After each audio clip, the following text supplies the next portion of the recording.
Um, We'll have you all muted during class, but at any point in time, if you have questions, you're welcome to type them into the chat box, or you can raise your hand and I'll call on you at opportune times so that you can ask Jessie directly. Otherwise, we'll be kind of checking in with you as we make the cocktails. How's it going? You can communicate using your thumb. A thumbs up means you're right with us. A thumb sideways means you're almost there, but could multitask with something else. And a thumbs down means you need us to slow down. This class is going to be slightly different. If you've ever taken a class with me, we are going to be kind of going into your kitchens as well, and kind of going for the first cocktail.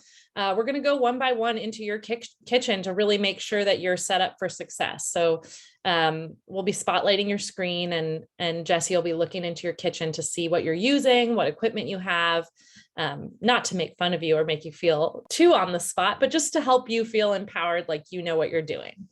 So without further ado, I'm going to pass the mic to Jessie, my dear friend and cocktail expert, and I'm going to spotlight his screen, and he's going to talk to you about cocktails. Cool. So I guess I'll kind of start by doing the same thing everybody else has. So I'm Jesse Ditson. I'm originally grew up in Eugene, so I do know a lot of the folks on the call today. And I currently live in Joshua Tree, California. So I'm pretty far away from that weather up there these days, which is cool. And I got into cocktails really like, I'd sort of dabbled, I think, as most people have, like kind of, making gin and tonics and old fashions and other things like that. But really, I think when I fell in love with alcohol was, and like the flavors, was when I was living in Eugene and I got really into bourbon. And bourbon was like for many years, like pretty much all I drank. Up until 2 years ago, basically. And I would go to the cocktail bars, I would enjoy it, but it didn't really like make sense to me. And it was like hard for me to compare it to like how incredible bourbon is, because like the flavor profile is just all over the place. And I think what ended up happening was I drank so much bourbon that my palate got really adjusted to the stronger flavors of alcohol. And I was able to start like drinking other things as well. And my partner bought me this book called the Nomad Cocktail Book. And this is the one that really like made me sort of change my mind on like cocktails being like they're not a fancy way of making alcohol palatable. They're a way of enhancing a spirit and making it especially, to really show you what's special about it. And I think by preparing myself by kind of having a palate that was able to detect things like vanilla and oak out of a whiskey, it also helped me drink cocktails. And so I think there's maybe a bit of a misnomer between like the idea that a cocktail is a proof down spirit, or it's less of a, or it's not quite as much of a journey as a spirit. It's almost kind of another way to approach it. And so I think the context of this class is going to be a lot around that. There's generally a few sort of key themes in cocktails. Usually they're going to be somewhere on the range of sweet, bitter, and sour. And those are the big components that you'll use. You'll see a lot of cocktail recipes generally use a bitter component. Maybe it's just a few dashes of Angostura. Maybe it's a heavy pour of, maybe it's an ounce of Campari. And they'll also usually have a sweet component. Sometimes that's the alcohol itself. Often that's the alcohol itself. And a sour component will often bring a lot of balance and enhance a bunch of the flavors. And so even though some of the drinks today won't really register on the sour palate, what you'll notice is when we drink other cocktails that have some of the same ingredients, it'll taste way different because of the sour component. And juices generally are where that sourness comes from.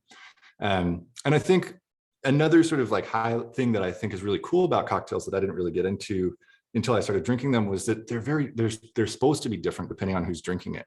I think when I sit on, behind a bar, my assumption is the bartender's kind of doing things to order. But since I've started getting really, really deep into cocktails, I realized that when you go to a place and you get a batch cocktail, you sort of like don't have the opportunity to adjust it.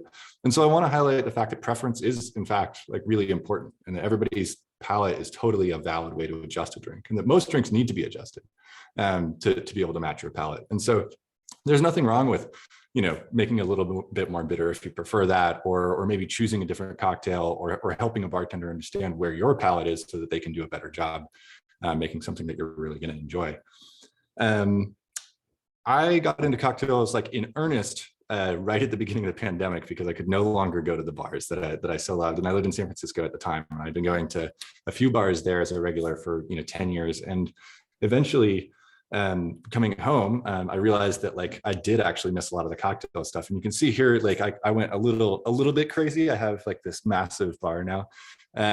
Part of that's just afforded by being in a larger space down here in Joshua Tree. But part of it's also because as I started getting into it, I realized one of the really important things about thinking about cocktails and making cocktails is just tasting things, just getting your hands on a bottle and trying some of the flavors. And often now when I go to bars, especially if I know the bartenders and I see a bottle I've never tried before, I'll ask them to pour it for me, even if it's a liqueur or some sort of crazy bitter, just so that I can try to taste it. And I've drank everything on the shelf multiple times, and it's really cool to be able to start to build that sort of mental palette of like what goes with what and how might I be able to make a cocktail. So the goal of this class is both for you to be able to express your preference and also to be able to start, feeling comfortable making cocktails and understanding how to read a spec, so you can be able to build cocktails at home. Speaking of specs, that's what fancy bartenders call recipes, and the term probably doesn't predate 2010. Honestly, like I think it was invented in Manhattan speakeasies. And so generally, but nowadays that's kind of like the parlance. When you read a spec, one thing that I learned that was really important when getting into cocktails is to read it backwards. So you always want to start with the smallest ingredient and build upwards towards the larger ingredient. And the reason for that is because generally the smaller ingredients are not the most expensive ingredients. If you end with 2 ounces of spirit, that's $40, $50 a bottle. Then you screw it up before that, then you just save yourself 2 ounces of that stuff. If you pour that 2 ounces first, and you accidentally, the top falls off of your Angostura bitters, you don't, a lot of expensive alcohol down the drain. And so it's a nice way to sort of make sure that you've got a little safety built into it. It's also the same reason why we'll use eggs. We'll do eggs first. In an egg cocktail, we'll always build with that the very first time, because if you drop the shell in or you accidentally get some yolk in there, you can throw the egg out without accidentally having to throw out a lot of hard work. Which is to say, so we'll be reading these specs. I've written them the way that you'll often encounter them in a book, which is going to be largest spirit to largest ingredient to smallest volume. But in our case, we're going to start, with the smallest and the biggest, towards the biggest. And I think that's most of the setup. I wanted to make sure everybody has juice, because I believe we said to juice stuff, but if anybody doesn't, now would be a great time to get started on making sure that you've got perfect. I see Mark's got some. Everybody got their lemons juice? Show me your lemon juice. Okay, we're looking good. We're juiced. Excellent. Yeah. Good deal. Well, I think in that case, then I'm going to start by kind of showing you the way that I set up my sort of home cocktail bar. And I guess it's worth saying, I've never worked at a bar. I'm super excited to work at a bar as soon as sort of the pandemic allows that to be possible. But I actually am an amateur mixologist, and I think that that's something that's like, credentials are really interesting in the bar world, because the only credential is work. And I find that really attractive about sort of the whole idea of mixologies. It's built on hearsay and palates and sort of the oral tradition of handing things, down nicely or meanly from one bartender to another. Dale DeGroff is kind of the known expert in the cocktail field. He's kind of like the guy who, if he could start a college, he would be the one running it. And he very much is a huge fan of this type of like way of thinking about the bartending tradition. There is no sort of history of it. There's been a few books that have written that have attempted to sort of reassemble the history of cocktails, but fundamentally, the cool thing about cocktails is that you are as much of an expert today as every bartender their first day on the job, and fundamentally it's about making sure that it tastes good, right? And so tasting your drinks, it's a really easy way to get pretty good really fast, is to pay attention and to just sort of try your own drinks and try to notice what's going on, try other people's drinks, make other people's recipes, try to figure out why they are the way that they are, and I can say, like, as somebody who doesn't have a lot of credential, but can make some really good drinks now, it's just a matter of drinking a lot, and who doesn't love that? Cool. So in terms of setting up my home bar, I make all my cocktails here on the counter at home. And usually what I'll do is set up my workspace just so that I have a towel, because it gets messy, and you use stuff like Angostura bitters, and you can see on like the lid here, this stains everything. We had a bottle fall off of a high shelf and hit our concrete floors here, and it's still like pink there. It's going to be pink until I die. So it's nice to have a work surface that you can easily kind of crumple up and throw in the laundry, because it does, you're going to spill some stuff. And in terms of equipment, I wanted to kind of show the difference between a cobbler shaker, which is what this looks like, and Boston tins or Boston shaker. These are some tins, and these cocktail tins are modeled after a Boston shaker, which would normally include a pint glass that you sort of throw this on top of. They're really heavy, and bartenders don't like them because it hurts their shoulders. So instead, often, we just use these tins. I prefer the tins over the cobbler, because the seal here isn't awesome, and so you'll kind of spill some stuff on yourself while you're shaking. And this really, to be honest, is not sufficient to be able to strain a drink properly. You'll end up with all kinds of ice chips and everything. And so it's nicer if you can to use a Hawthorne strainer, which is kind of this style. And if you really care, and you want to make sure you don't have any ice, then using a little double strainer like this will make sure that your drinks are super, super clean. Not mandatory by any means, and you can make a great drink with ice chips in it, but you just have to be cognizant of that. So I'll be using these tins the whole time when I shake stuff. The other sort of pieces of equipment that I have on hand here are a mixing glass, which is absolutely totally unnecessary. The reason why it's glass is because you have ice in here and you want to sort of slow the dilution. So unlike a tin where you're going to be shaking stuff really, really fast, and you kind of want to have your whole cocktail done inside of 5 to 10 seconds of shaking, with like home ice, or if you have really, really nice clear ice, no more than 20 seconds. This, you'll stir it for 30 seconds. And so the nice insulation here makes sure that your ice doesn't melt into your drink, and you end up being able to incorporate all those flavors and properly chill your drink without over diluting it. And I'm sure I'll talk plenty about dilution, but generally we want our drinks to be diluted, but we don't want them to be over diluted. And that's where all the timing in cocktails comes from. So it's all very, very focused on getting the drink into the sort of ice and out of the ice in a really precise timing, such that it tastes the way that you want it to. And it's a cool thing to pay attention to when you're making a drink, is how much it fills the glass based on this time versus last time. You can sort of pay attention to it, whether or not you're consistent. Here's a strainer. This is a julep strainer. This is what they used to use, like the original cocktails. They would stick this in a mint julep, and you would drink with it in your glass. So everybody would have one of these strainers in their cocktails when they were served to them. Mostly today, it's used to pour inside of a mixing glass like this. You can kind of lock your knuckle on it and keep it nice and straight. And because we're not worried about ice chips, because we've stirred the drink and rather than shaking it, we don't really need to double strain if we're using a cocktail tin. If you don't have one of these, a pint glass and a Hawthorne strainer, or a pint glass and a sieve, or just a pint glass and something on top of it will work just fine as well. And I use this fancy little bar spoon. There's a few different kinds of bar spoons out there. This is a stirring one. This is a cracking one. You'll see these ones with the red tip on them. Generally, these are made for smacking ice and not actually stirring drinks. But you can use either for either. You can use a chopstick. It doesn't matter. It will not degrade the quality of your drink. I was wondering going into this class if you can overshake a drink, and clearly you can, because you would dilute it too much. Absolutely. And ice is really, really challenging. Ice is like the hardest part about making a good cocktail, in my opinion, is getting the right ice and getting to know your ice and being confident about the fact that you're going to, because everybody's ice is different. Your water is different. It tastes different. Your fridge is different. The molds you use are different. And so it is extremely personal. Like whether or not you're going to over or under dilute a drink just has a lot to do with you and getting to know your ice.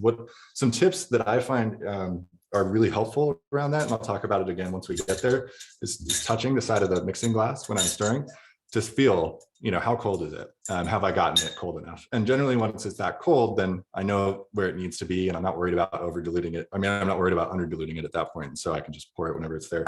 With these ones, same idea, except your hands get really cold. So it's almost like a forcing function. You will probably want to set that down before it's even ready to go.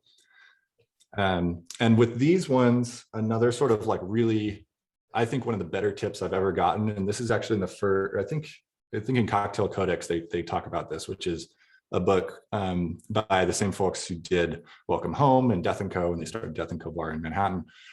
They use a 2-inch ice cube to shake everything.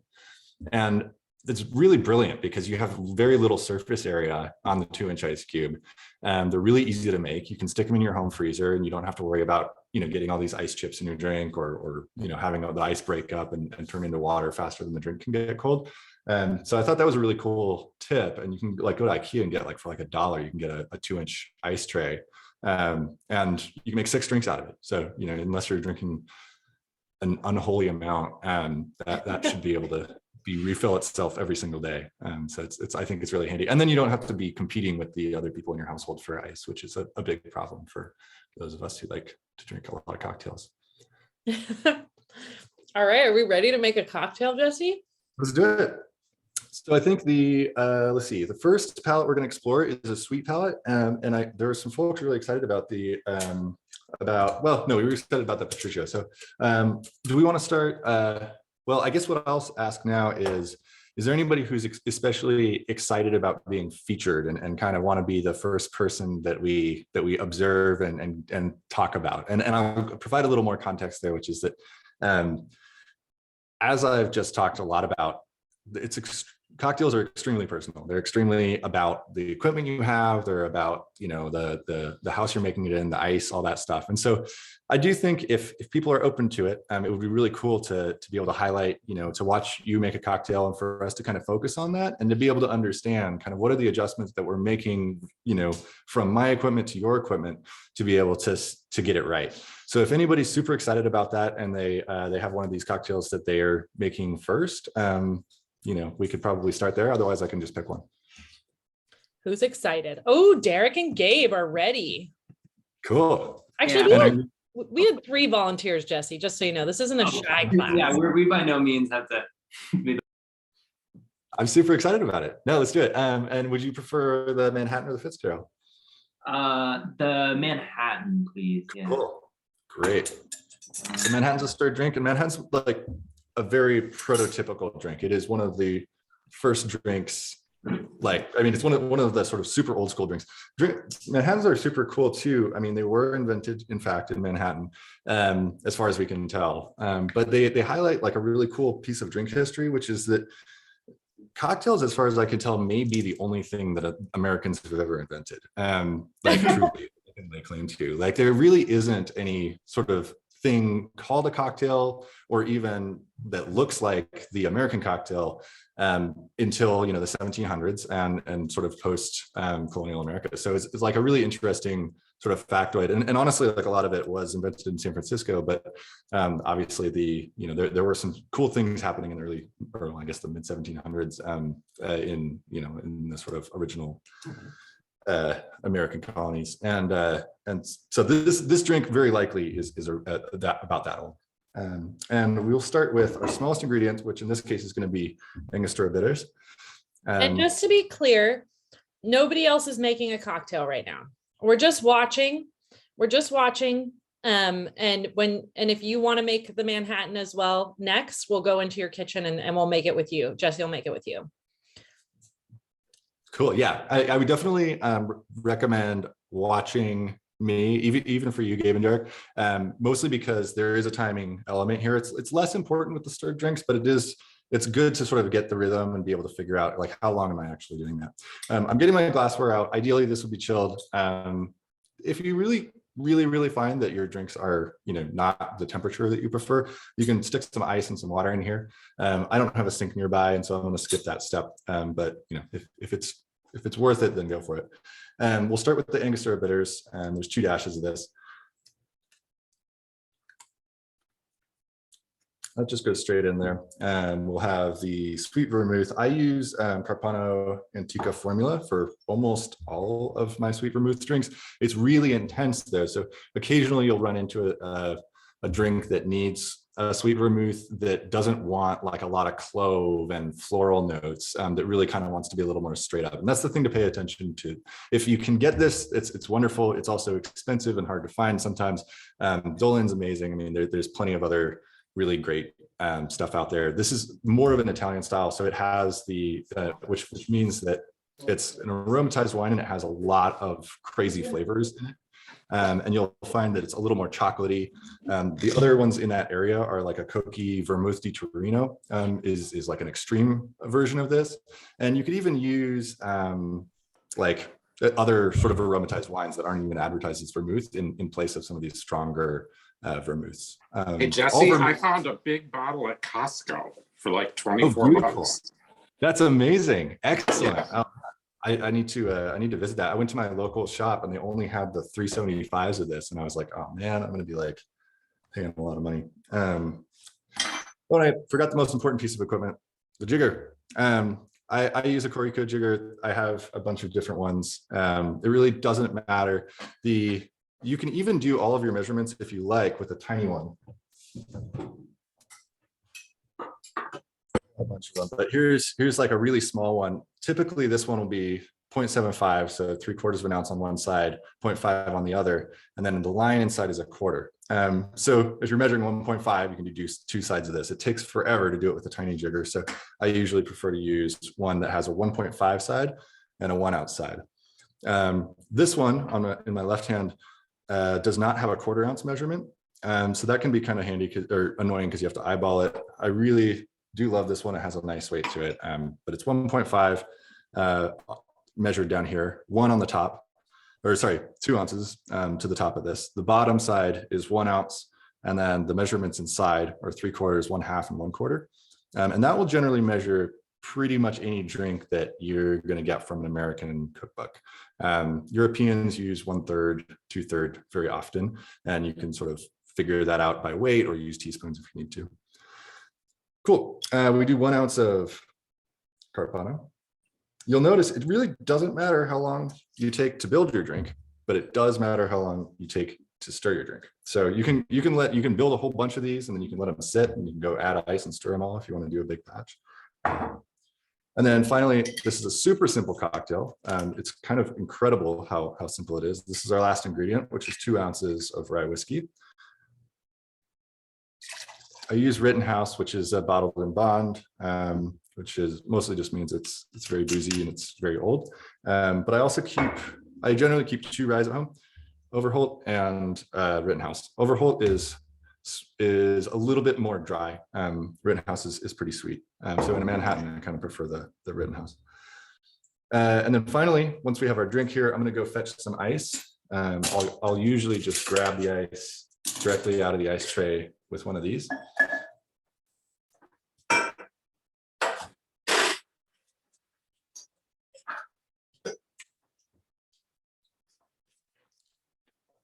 a bunch in there.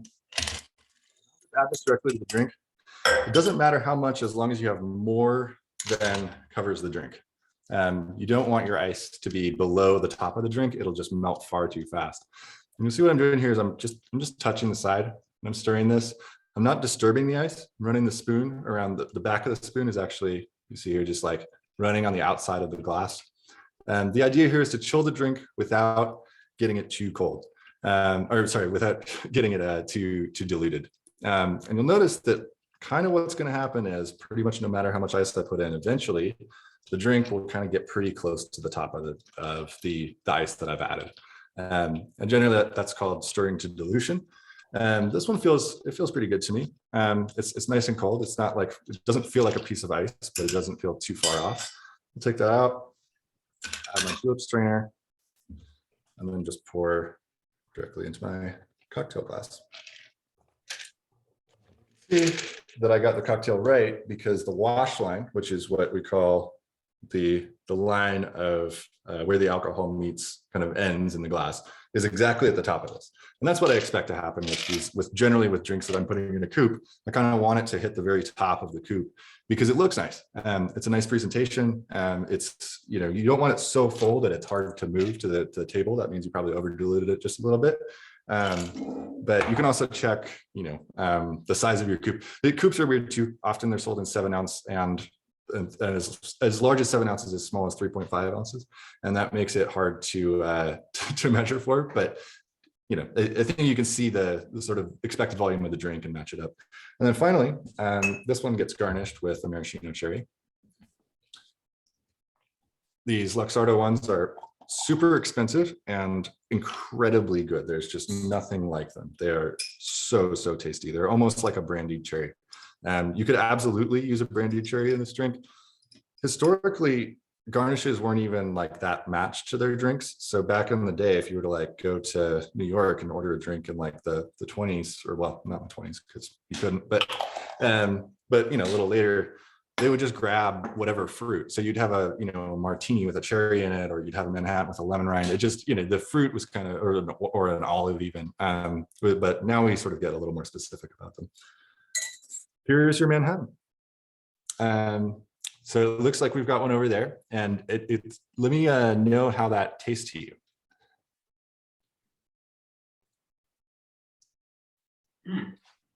Yeah, definitely booze forward. But, absolutely. So you can tell by the ingredients, there's nothing but booze in there.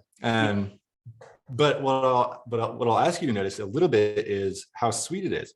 Like, even though we put nothing but booze in this drink, it is extremely sort of sugar forward. And I promise you that's not from the cherry. That is because if we drink this sweet vermouth on its own, we drink the rye whiskey on its own, neither of those are going to be as sweet as this drink. And so I think this is like a really cool example of just the sum of its parts, right? Even though there's only 3 ingredients, somehow it manages to have this really sort of rich palate. It's a really long finish due to the bitters. It's a really neat drink. Yeah. Anybody else want to try one? Yeah, well, before we go, Gabe and Derek, do you guys have any questions about this, or is there anything you want to change or adjust about the drink? No, I think it's well balanced. That's really nice. It's shocking how the sweetness that comes through. That's really interesting. I love Manhattan, so yeah. I am curious. Why are the Luxardos, like, why are they so good? Like, so much better than that's true. They're like, because we were like at the store and like, this is like $22 or something, and the others are like $7, and we're like, well, we gotta go for it. I've never bought the Luxardos, and it's like, what makes them? What makes them so good?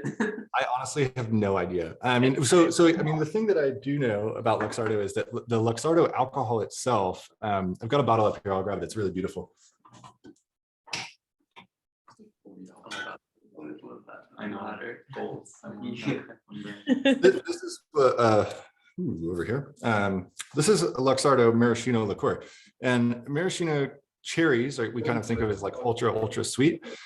This is sweet, but it is absolutely does not have the same taste. Hey, Jesse. Yep. We are curious, what exactly is vermouth? I mean, the Carpano tastes so different, like from the dry vermouth and stuff. What is it?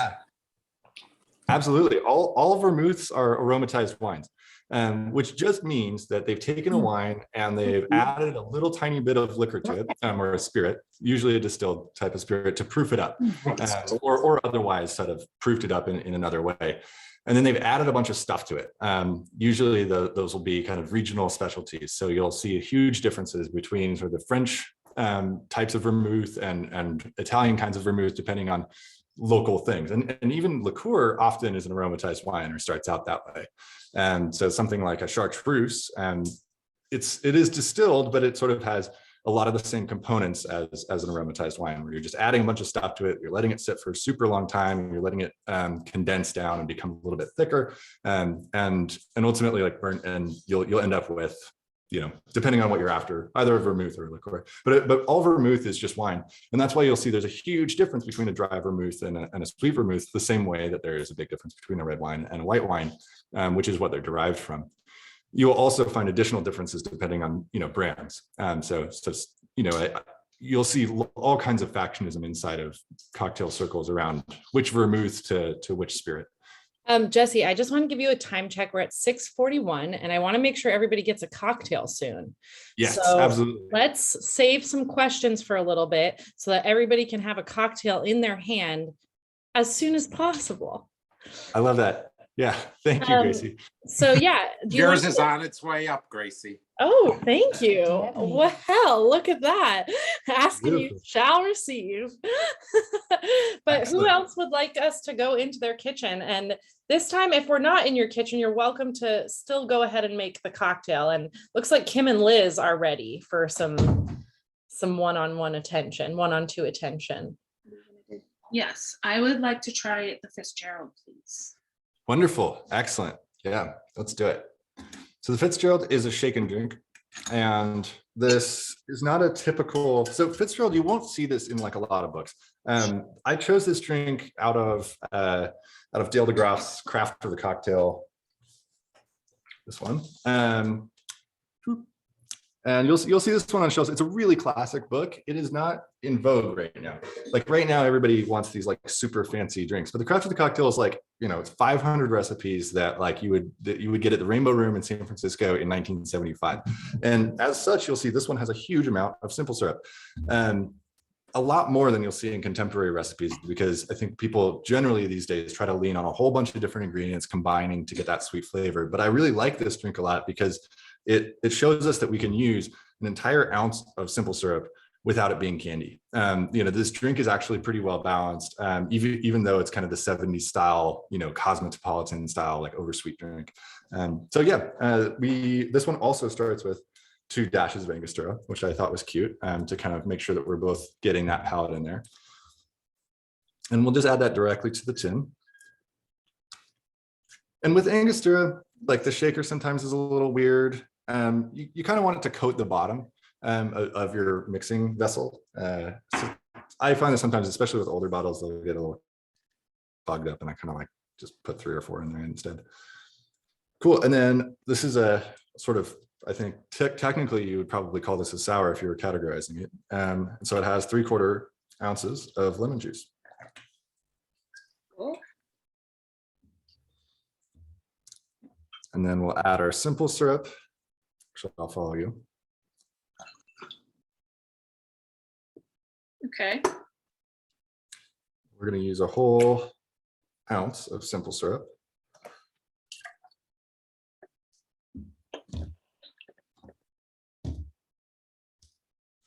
And then we use a little bit less booze in this one. I'm curious what gin you have over there. We have Aviation. Beautiful. Aviation's a really mild gin. It's made by, I think, like Ryan Reynolds or something. Yeah. And I compare it really well to, I can't find Plymouth anywhere these days. And so I often buy Aviation instead of Plymouth, because it's just really, really neutral. It doesn't impart a huge amount of personality into the drink itself. And so it's really great to mix with. And it's made for the drink called the Aviation, which uses I guess the IBA recipe for that has like a 1/4 ounce of, or even less, maybe even a bar spoon of creme de violette. And it's a super, super like subtle flavor. And so if you were to pair like a creme de violette with like a Beefeater or even like Tanqueray, which has a little bit more of a fruity note to it, you may drown out some of that stuff. So Aviation is great in an Aviation, obviously, and it's going to be great in this drink too, because we're mostly just going to be focused on kind of the lemon flavor and the power of the Angostura bitters. Great. How much gin? 1.5 ounces. Okay.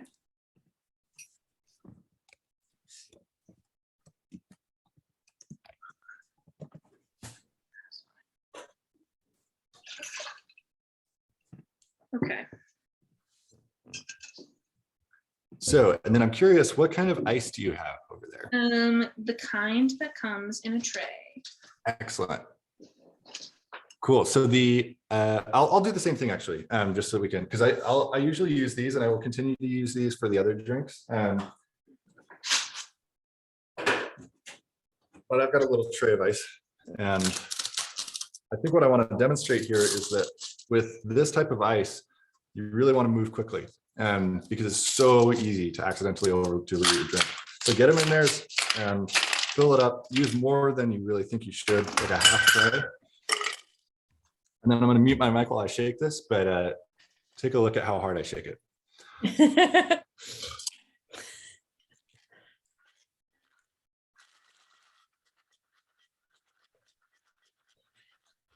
You're really shaking it. So the important part about that is that we really want to aerate as well. The point of shaking is to get a lot of air in there in addition to that. Otherwise, we would stir every drink. This one Right. also goes in a coupe. Or no, sorry, this one goes in a single rack. Which I have here. And I'm going to cap the. Can you show us your glass real quick, Jesse? Okay. Yeah, which? Oh, I just wanted to see your glass, which you did. Oh, perfect. Yep. So I've got a single rocks glass here, and I've got my Hawthorne strainer on top. I've got my double strainer here. I'm going to pour directly through the double strainer into my. You'll see I've got all kinds of crazy ice chunks in the bottom here. And I bet that I've over diluted this drink just a little bit.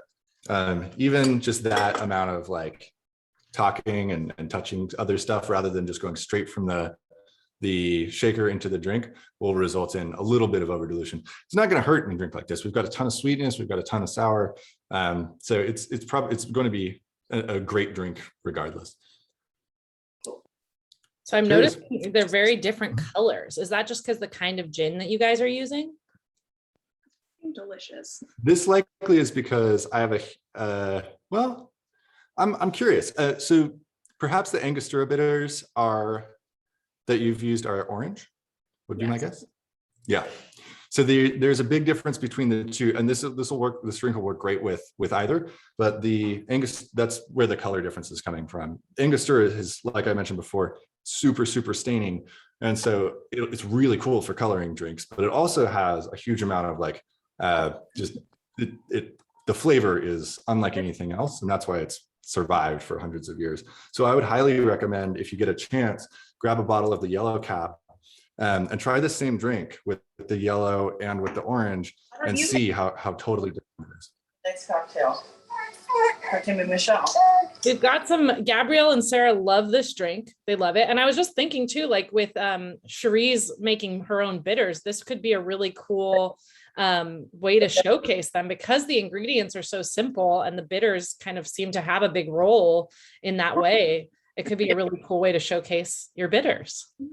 Absolutely. Yeah, I would try this one with any bitters. I mean, it certainly, I would say the sweetness does need a complementary bitter. So I probably wouldn't use like a clove bitter or a sarsaparilla bitter or something like too crazy in this, or really anything that's going to kind of overlay with more sweetness.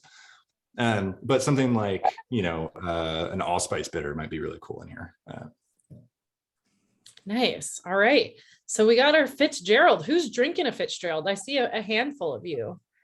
Cheers, everybody. Let's not forget that important piece. I like how it doesn't taste too much like gin, but it feels like it would be perfect for like the summertime.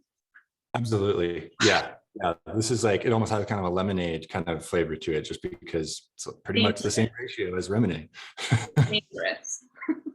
Yeah, absolutely. Yeah. And I think you'll find that with, like, I tried to highlight drinks today that aren't too dangerous. I mean, to put it that way, mostly because like I think it helps you sort of get that base spirit. But then, yeah, you can absolutely add a bunch of sweetness and sourness to a drink and bring it into that sort of 70s through 90s palate, which is like most cocktails out there that you're going to get at a bar that are kind of well drinks. They fit into that sort of. They have a lot of sweetness. They have a lot of sort of juice component to them, and they are there kind of to mask the alcohol sometimes, because generally what's in the well is not going to be something you're going to want to super highlight. Wow, I keep getting brought drinks. I have to slow down though. Dad, I appreciate you sending me one of every drink, but I will throw up if I drink one of every single drink we're making. But thank you so much. Great. So does anybody need to make a Manhattan that didn't make a Manhattan, or are we ready to move on into our next sort of flavor profile? Can I mention something that I just tried really quick? Yeah. I make a lavender bitters, and I just put 1 dash of that in the Fitzgerald, and it's really good. Excellent. Yeah, that sounds awesome. I don't think I even have any lavender bitters here. Yeah, that's beautiful. One of the syrups I make is that I thought about using in place of the simple syrup in this recipe is a lemon lavender, but I didn't use it because I wanted like a baseline. So I tried adding the lavender bitters. Hot tip, it's good.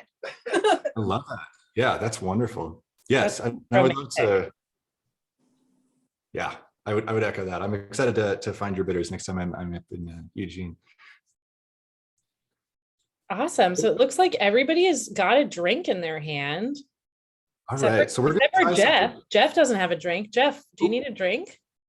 Oh, he's got a Here he drink. goes. Cool. Great. So So I yeah. thought it might be, go ahead. Oh no, you go. No worries. So I thought it might be fun as a transition from sweet to bitter to kind of to take our drinks and modify them a little bit using a bitter element so that we can start to understand, okay, what is the bitterness doing in the drink? Because I think bitters are probably the most misunderstood ingredient and also one of the most versatile and useful ingredients. And I think a lot of what drives kind of the really interesting parts of cocktails. And when I say bitters in this case, I'm actually using Campari. Campari is technically a bitter. It is a very large format bitter. It has a lot in common with other liqueurs, but it's produced in almost the same way that something like Angostura is. It just has a bit of a different result. And in this case, if you still have a drink, what I'd like you to do is pour 1/4 ounce of Campari into your jigger and just add it to your drink, either the Manhattan or the Fitzgerald. And what we'll do here is the Fitzgerald will edge towards the Petruccio, which is what we'll make later. And what you'll notice is that it opens up a huge amount of the flavors of the spirit itself, and then also the bitter will kind of mellow out a lot of the more ultra sweet notes and a lot of the more ultra sour notes. In the Manhattan, adding bitters or adding Campari pretty much makes it a Boulevardier, or it makes it closer to a Boulevardier. A Boulevardier, you would use equal parts sweet vermouth and Campari rather than just sweet vermouth, and otherwise pretty much make a Manhattan.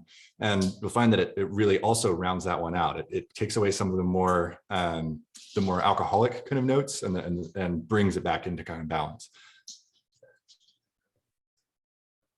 Yeah, I really like the Fitzgerald. I'm remembering when I was a kid, we went to Canada and I was like 18 and we could order drinks, and I ordered a Manhattan just because I'd heard of it before. And I was like, yeah, I know about drinks. I would order a Manhattan, and it was so boozy. And I was such a freaking teenager, and I was just like, oh God, I got totally drunk from one Manhattan.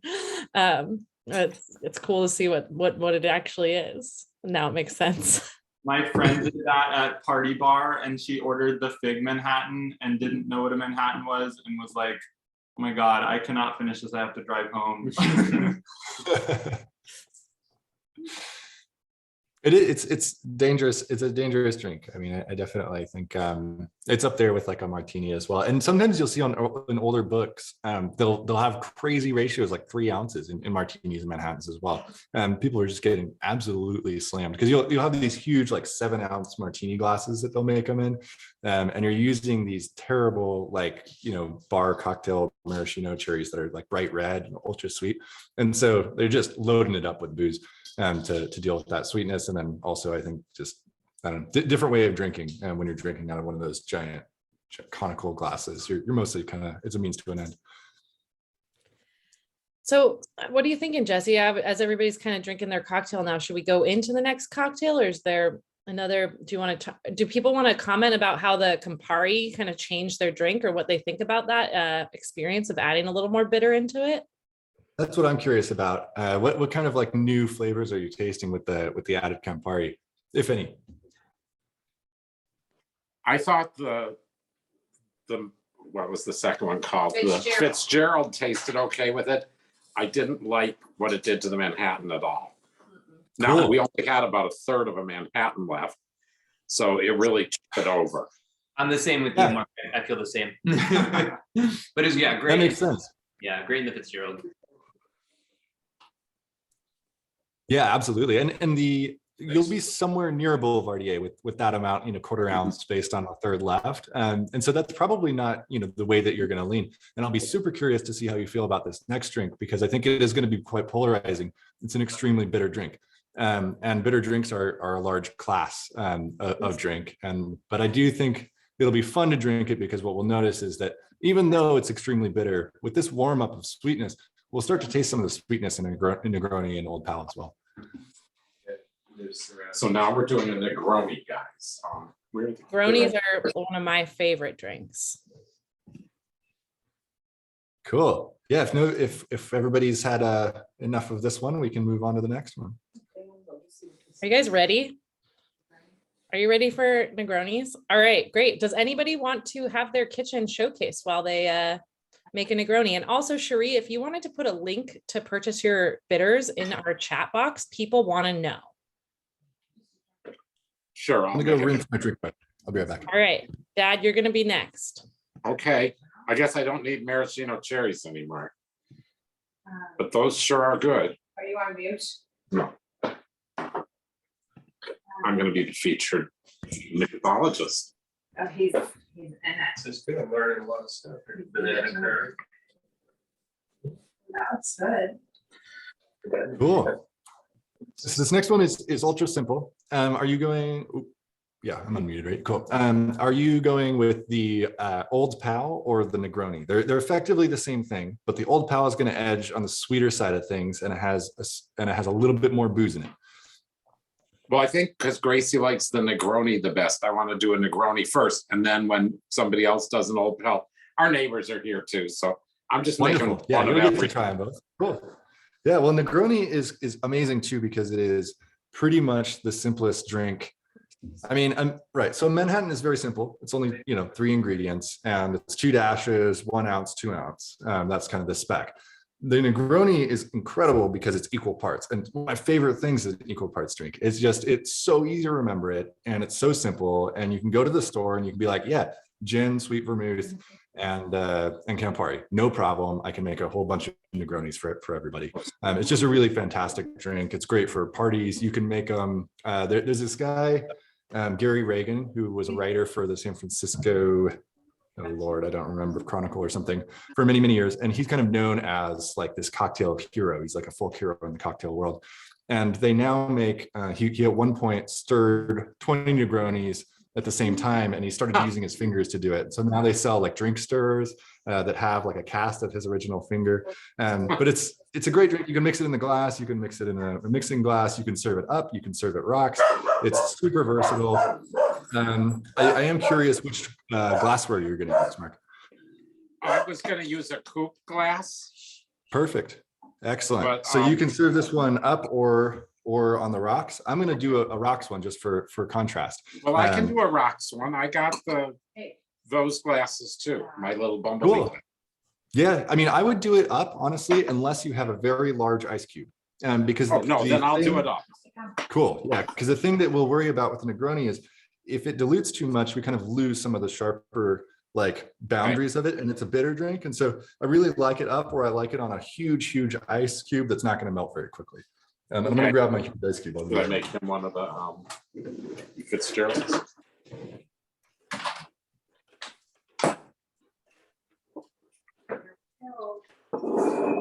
Jesse, Well, I think Gracie's.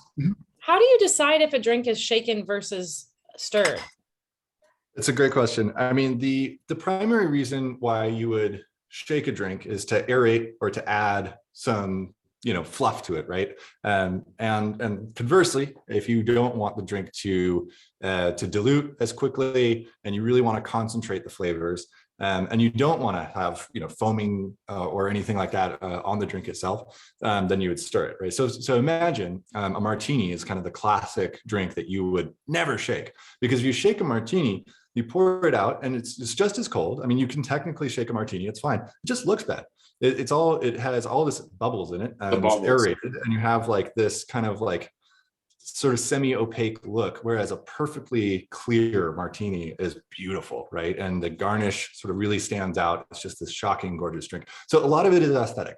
I would say like it's easier to stir and get dilution perfect than it is to shake and get dilution perfect. It's flashier to shake. I mean, part of this is theatrics. And so, shaking a drink is gets you a better tip, right? I mean, we don't go to the bar just because we want to get drunk. I mean, we can drink at home.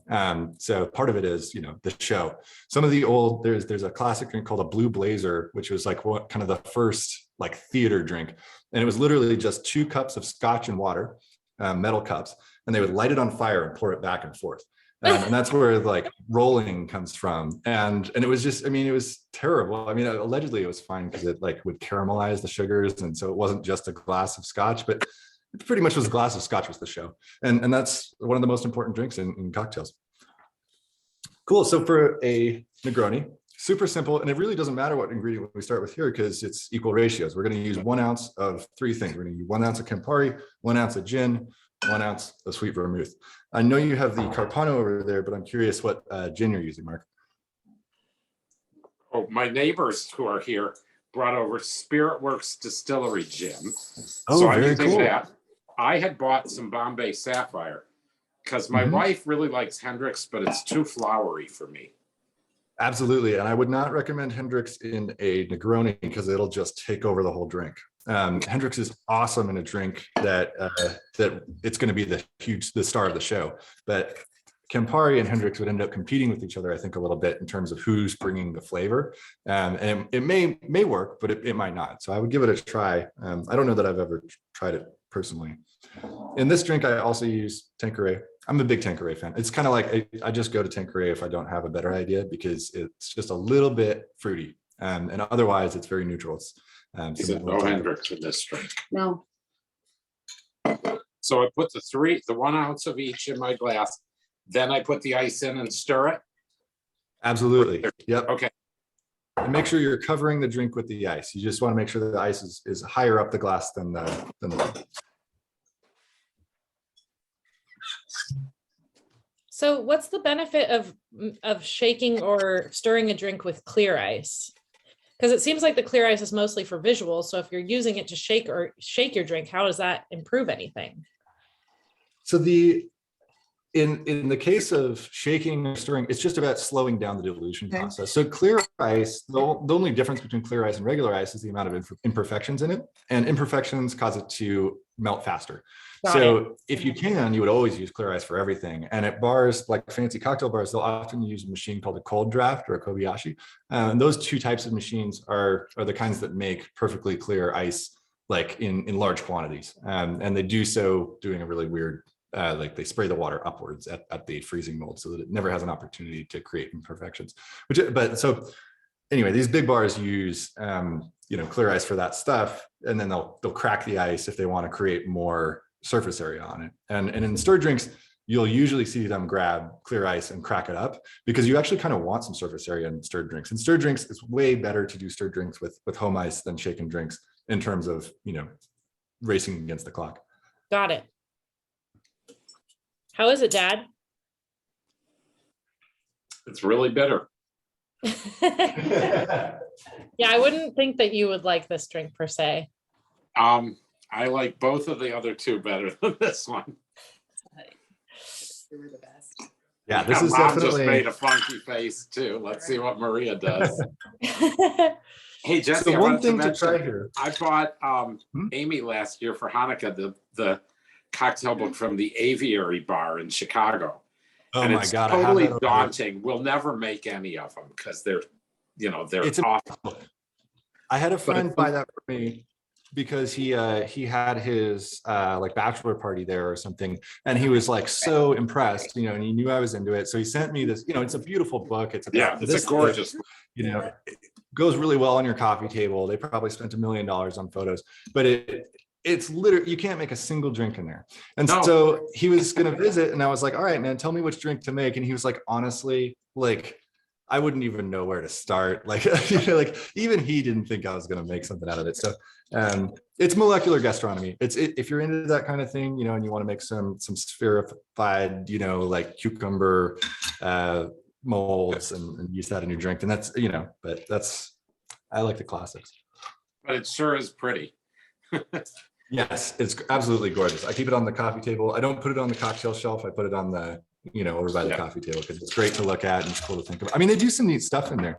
They have like, they took chartreuse bottles and added one per month into an oven and literally just left the oven on for a year just to see what would happen. And it's just, the photos are really cool, but it also sounds, just incredible. And like, like nothing else. I would happily go to the bar, but I'm not going to try to make those at home. No. All So right, the we got Negroni Negroni. looks beautiful. It tasted really, really bitter. Yeah. So one thing, if you do have an orange, Oh. which I don't think I put on the list, but this is a really interesting thing to try for everybody who's doing that. If you have an orange and you take, a big ol' kind of bit off of it here, and you want to take that and go peel side down and express this directly into your drink. And just like kind of macerate it a little bit. But what you'll see is like a ton of oil will sort of accrue on the top here. And you can even rub it around the side. You don't want to do this with every garnish, but with a Negroni where it's super, super bitter, you can throw this in here and what you'll notice is it totally changes the palate of the drink. I mean, it's not going to probably bring it into a place where you're going to love it, but it will stop being so bitter forward and it will start to kind of highlight some of the fruit flavors and the fruity flavors that are in Campari that you tasted when you were, for instance, adding the Campari to the Fitzgerald. Campari has a lot of strawberry kind of flavors to it.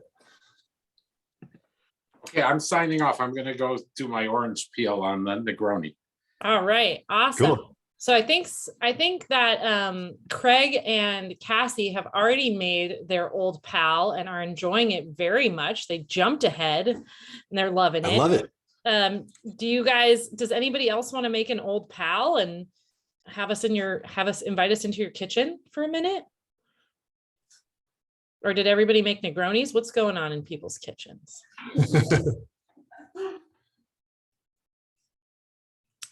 Looks like Dave's got a Negroni going. Cherie, how's it going in your kitchen? It's going great in my kitchen. I was just trying to figure out if I was going to stick with the class or I don't know, try the Old Pal. I will say that we added the orange peel. I just mentioned it in the chat. I added the orange peel to the Negroni and it made a huge difference. Just getting that citrus smell, I guess. Yes, 100%. You drink with your nose. I mean, one thing that drinking a lot of bourbon taught me was that like you're gonna taste a lot more on the back of your palate through smelling than you can, through putting something in your mouth. Especially when it's high proof, especially when it's a really, really challenging flavor or something really, really big like bitter. And so, yeah, the orange peel is doing a ton of work here. And I think that's another thing that I really love. That I didn't learn until really late in sort of the cocktail work exploration was just like putting some oil from an orange peel or from a lemon peel on the drink or a grapefruit really, really changes the palate of the drink. And often you'll nowadays see people say express the oils and then just throw out the rind because it'll actually continue to add flavor to the drink as it sits there and you stir it around and it sort of dilutes. And you can also end up with like adding too much bitterness or adding too much of that sort of floral note by leaving the rind in there. So it's a really cool thing to play with. And I would highly recommend even just like make some martinis and try different rinds in them. It totally changes the palate. Yeah. All right, Evan, do you want to make an Old Pal? Sorry, I'm just getting back in the mix. I can't remember what the Old Pal is. Are we picking any cocktail or we're on Old Pal as a group? We're on the Old Pal. Okay, which one is that? So Old Pal is rye whiskey, dry vermouth, and Campari. So it's a Negroni, but we've reduced the amount of, we've added 0.5 of the spirit and removed 0.25 of each of the other components. And we've swapped out dry for sweet vermouth because the liquor itself is extremely sweet as opposed to gin, which is generally going to be a little bit less sweet.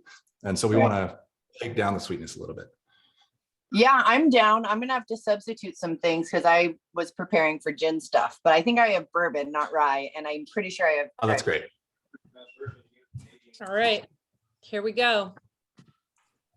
We're in Oakland with Evan. I like your yellow ceiling.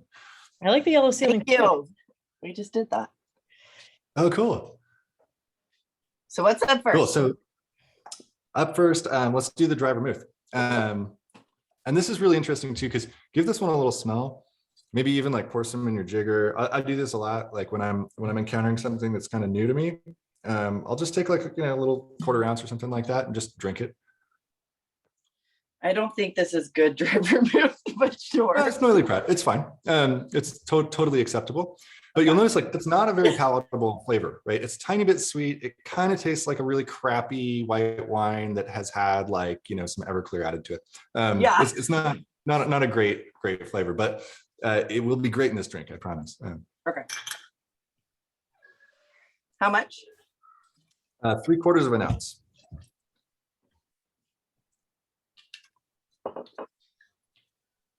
And you're putting it in a stirring glass? I'm gonna just. Yeah, throw it in like a pint glass or a tin's fine. And then we're going to use the same amount, 3/4 of Campari.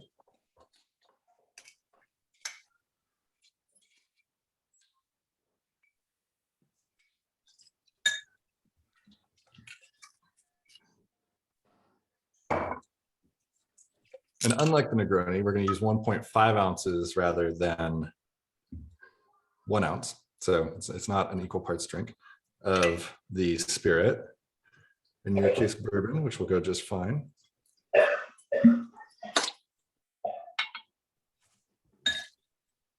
doing some serious pre-gaming for your date, Evan. I know. I do have 3 other people here that are drinking. It's not Okay, just, good. but I get to taste them all. Yeah, I know. I'm loving the taste I'm getting up here.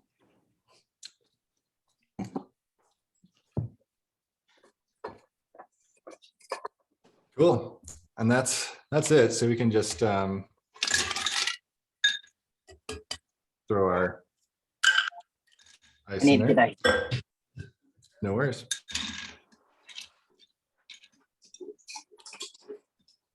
Holding on to this spoon is definitely something that I was really assisted in learning how to do it by sitting behind the bar and watching bartenders do it. Basically, you can hold it like this, and it'll just rotate in your hand as Oh, it moves yeah. around the glass. Derek and Gabe were commenting on how big your whiskey bottle is, Evan. That's from Costco, baby. I was really happy when Mark pointed out that you can get the Angostura, or wait, which one is The this? Carvana, Antica yeah. at Costco. Yeah. That's where we get it. That's awesome. Yeah, this is sponsored by Costco. Yeah, this class brought to you by Costco.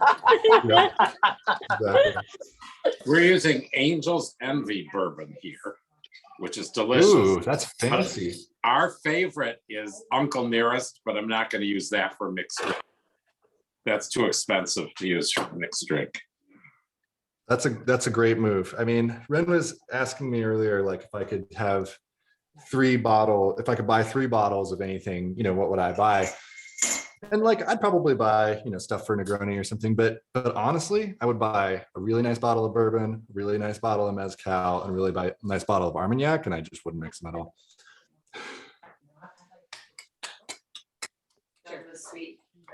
So this one's on the rocks, Jesse.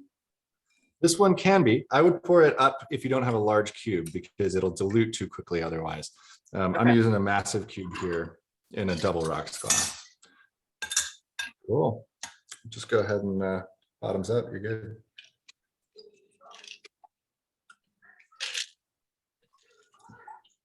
Pretty For color. this one, it's so gorgeous. I mean, just using Campari or bitters in general as a coloring component. I mean, it's a real A+ situation. So try it without a rind first, and then after try it without first, just so you can kind of get.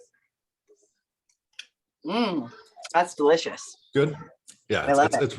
it's a little more sweet, a little less bitter than the Negroni, but it's a very similar palate. Yeah. And yeah, now you take a little, you know, rind from your lemon, and we're going to do the same thing that we just did with the Negroni. You know, really express it in there, kind of get some of the oils visibly on the drink. If you're super fancy, those oils are super flammable, and you'll see people at bars do this all the time. You know, you'll light a match and express the oils directly onto the match, and will flame up like really huge. And the way you do that is you just make sure that you're facing the peel side towards your match. And it also has the added effect of adding a little bit of a kind of a smokier palate. What do you think? I love it with the rind. Mm. Done.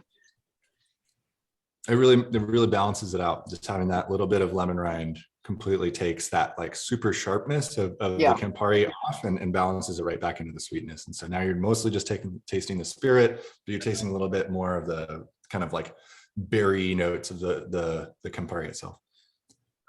Thank you so much. This is delicious. Absolutely.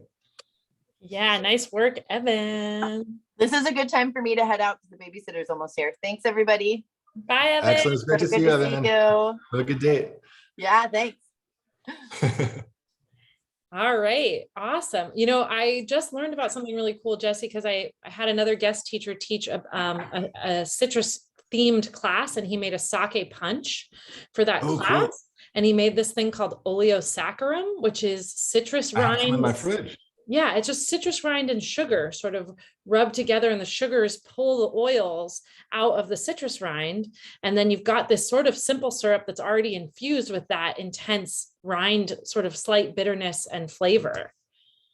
It's really incredible. And you'll see people pretty much only use it in punches, which is, I don't know why that is. I suspect that they're probably that somebody just hasn't capitalized yet on adding it to other things.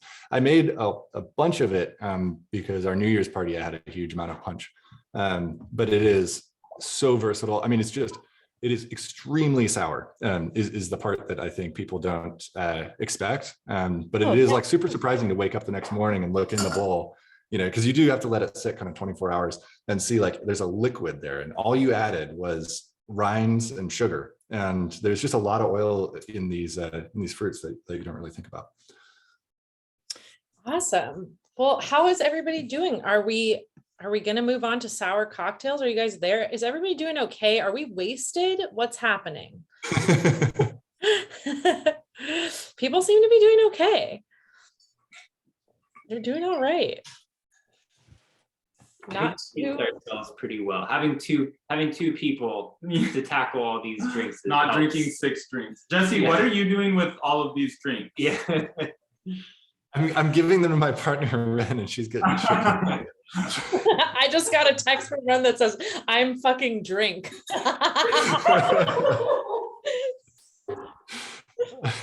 Yeah, I mean, I've tried a few sips first, but I'm handing them off. And I don't know why she's drinking them all. She could be trying them as well. So she did this to herself. All right, sour. You know, I love a bitter cocktail, but I think my favorite is a sour cocktail. Yeah, and this is, you know, like I haven't taught this class in this format before. And I will say, like, moving into the sour after we've had a few drinks is hopefully going to lean more on the side of confidence than it does in terms of like sloppiness. But it is not easy to make a sour drink. It is that, like, generally, I mean, you'll hear different people say different things about this. When I think of a sour, I generally think of a very sugar-based lemon or lime-based drink that has an egg white in it. I want to see like a huge foam on there. And that's, to me, that's kind of like the classic sour. Cool. I love that. And generally, like a sour drink does have like a lot of a sour palate, but it's not actually like the sourness that is the primary tasting component. It's usually very sweet, and it's almost has the dairy component of it. To me, is kind of what makes it stand out among, you know, all drinks. A whiskey sour, you can think of kind of like a classic whiskey sour with like the you know, like the 2-gallon bottle behind the bar of like sour mix and whiskey and like a maraschino cherry, and they're you know, it's a fine drink, but it certainly isn't similar to what we'll be making today. The whiskey sour that I've put on the list here is far more of like a classic old school whiskey sour that you might have encountered in New Orleans in like the 1800s. And that's kind of where all these fizzes and sours came from. The whole fizz and sour thing started at a bar in New Orleans. And yeah, there's lots of really cool history there. But the main component here is we're going to add a ton of foam. As such, they're all going to be shaken, and we're going to want to move really, really quickly after we do a dry shake. But I'll get there when I get there. All right, Craig and Cassie, are you guys ready for us to come hang out in your kitchen? We can, yes, we're ready. We're ready. Let's do this. All right, let's do it. All right, well, step 1 is get an egg. Oh, you got an egg. Gotta get an Get egg. an egg. And if people are not using eggs, Jesse, if they're using the aquafaba, how much do they want? So aquafaba, I keep it in a little bottle like this. I use 3/4 of an ounce per egg.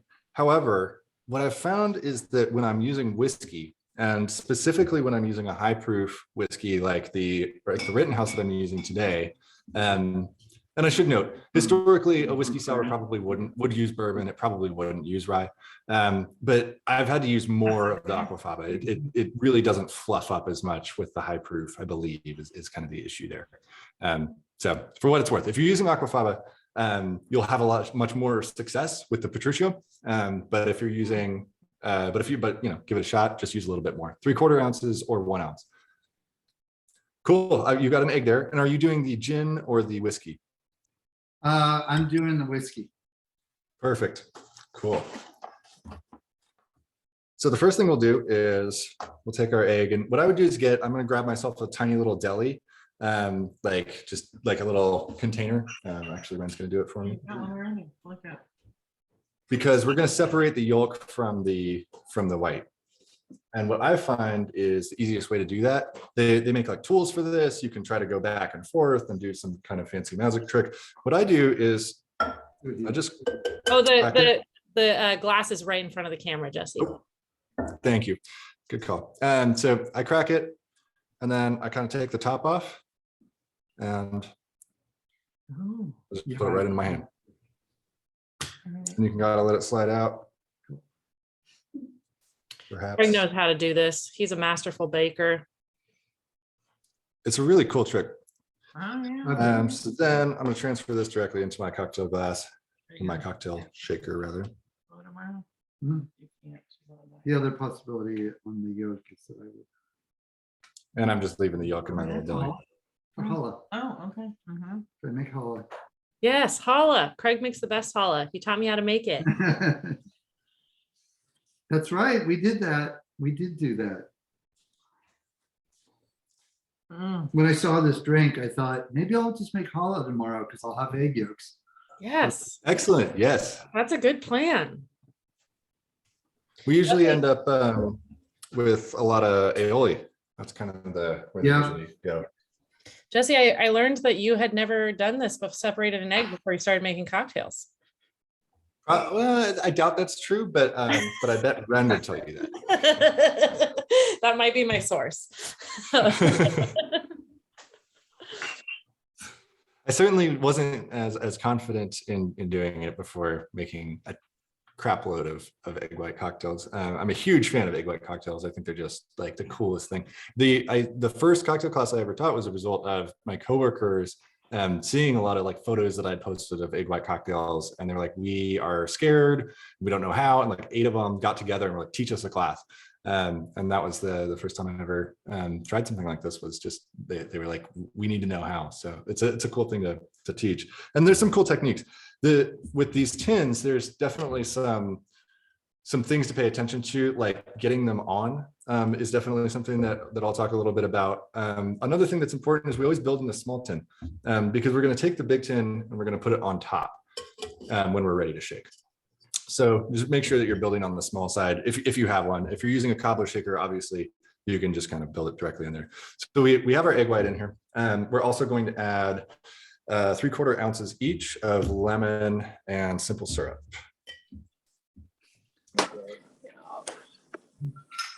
Three-quarter.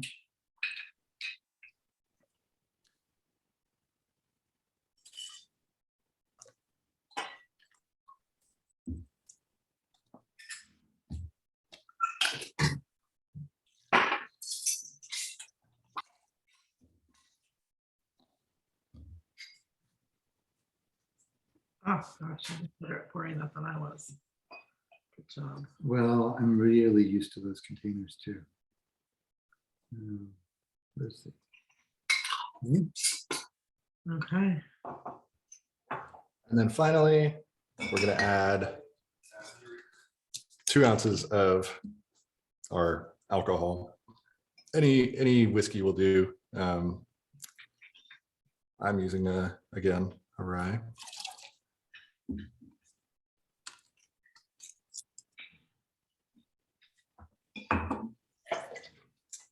And this drink we're going to do on the rocks. So I would prep the glass first because we want to move pretty quickly there and just put a few ice cubes directly in there. If you have like 3/4 size or kind of like square cubes, it'll look nice. So get these two. I think that the reason I've been so bad at making cocktails so far in my life is that I haven't paid enough attention to the timing. It's really a big deal. Mostly because you'll end up with diluted drinks, but they're going to taste different than the ones at the bar. And the other part is just the ice. Like, so the timing is especially important because of the ice. And the ice that you have at home is supremely inferior to the ice that you have at a bar. And so those two things together make it really hard to do home bartending super successfully, unless you really get your timing right. And that's kind of what I would advocate for, is just like tasting a lot, being critical about the sort of dilution of your own drink and paying attention to how cold your hands are when you're shaking and those types of things to be able to make sure that you're getting it right for the equipment you have at home. And eventually you'll dial it in and it'll taste exactly like the bar, and that's exactly what you want. So we've got our ice here ready. I'm just kind of like putting it in the glass because we'll move semi quickly after this. The other thing that we're going to do is we've got our drink prepared. We're not going to put any ice in the shaker yet. So the shaker is ice free. And the way that you add, with one of these tins here, you basically get it on and you smack it as hard as you can, just to get it super, super tight. I want that to not come off. Another important factor here is before you shake it, flip it over, because if you mess up, you want the drink to splash in your own face, not in somebody else's face. That's the only reason. And then you just give it a really, really long shake. You can shake this as long as you want. There's some lore that some of the earlier sours, Ramos Gin Fizz specifically, was shaken for like 10 minutes. And I've tried it once, it sucked. I think I made it to like 8 minutes and like my arm almost fell off, and it really didn't matter. It was not that meaningful, but I do find that like up to 2 minutes, you can kind of add more fluff. And especially when you're making fizzes with that huge like fizz on the very top of it, you do kind of want to dry shake for a really long time. So we're giving this a shake, and we really want to like shake the shit out of it because we're emulsifying proteins right now. So like this isn't just a show anymore. This is really, really important. This is the difference between the drink coming out and having gross egg white in it and coming out and being absolutely beautiful. So you can't shake this too much. And the whole point here is of not putting ice in it yet is that we're giving ourselves some mess up room. We can shake this a whole bunch, and we're not going to have to over dilute it to be able to get that the fizz just right. Once we feel good about the amount we've shaken it, which is probably about now, we can pop it open. With these tins, there's a technique to it. You want to stick your hand on this side, lay the heel of your hand on where there's a slight gap, and then just pop it right off. You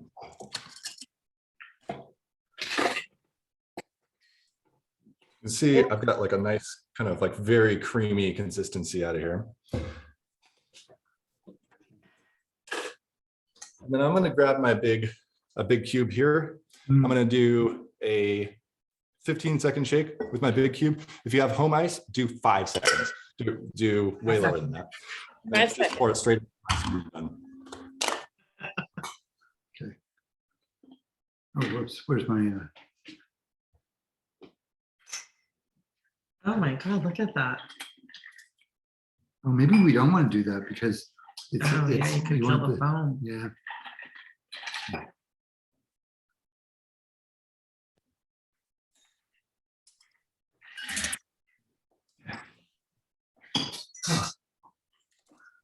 So stressful. That looks so good. Nice work, you guys. Beautiful.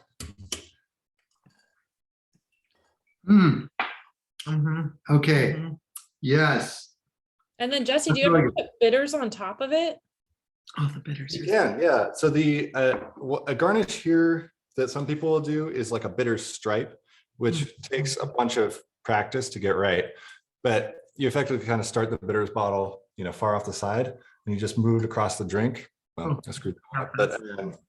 But you can get kind of a decent little. Let's see if I can get the camera to. A little. Okay.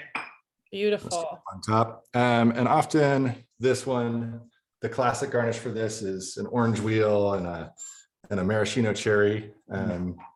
It looks kind of beautiful when you. Mhm. Yeah, I like the little bitters thing on top. So you guys, Right. oh, that was super messy. Yeah, and that stuff stains everything, so clean up real quick.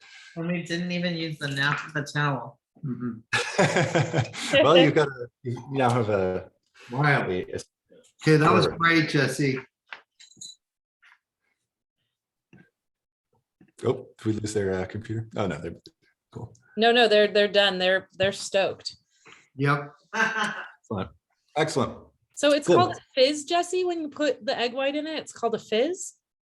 Like a foam. I don't know. A fizz drink is characterized by having like a very large foamy top on it.